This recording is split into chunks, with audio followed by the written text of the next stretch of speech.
ये जो काम हुआ है सीवरेज का, ये डिपार्टमेंट की नाअहली है। हालांकि हमारे एमपीए ने एमएनए फंड दिया था ये इलाके के खुशहाली के लिए, लेकिन ना किस प्लानिंग के तहत ना इंजीनियर की वजह से ये सारा मसला हो गया है।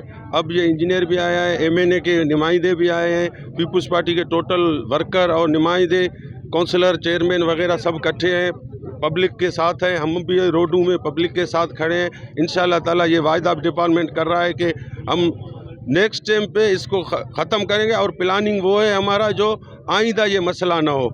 और ये 12 इंची एक लाइन जो है ना, हम कह रहे हैं कि मलिर नदी में पड़ जाए सेपरेट अलहदा, क्योंकि वहाँ पे डिस्पोजल के मोटरों का मसला होता है। मोटर के जब प्रेशर आता है तो यहाँ पे पानी नहीं इस तरफ आ जाएगा, क्योंकि लेवलिंग जो है ना मेमनगोट का और जहाँ हम अभी खड़े हैं, कम से कम इस लेवल में 10 से 15 फीट का फ़र्क है। अब ये लेवलिंग 10 फीट का पानी आएगा तो नीचे ही आएगा, ऊपर नहीं जाएगा। ये नाअहली कहे, नालायकी कहे, ये इंजीनियरों की है। और इंजीनियर जो है ना ऑफिस में बैठ कर ठेकेदारों की खुशामदी करके ये काम करवाया, इस वजह से ये हमें मसले देखने पड़ते हैं। अब जो हमारे एमपी एमएनए अब जो आए हैं इस काम की निगरानी कर रहे हैं, इंशाल्लाह ताला वर्कर हम सब खड़े होकर निगरानी करेंगे। आप नेक्स्ट में देखोगे ये प्लानिंग कामयाब होगा। मेहरबानी।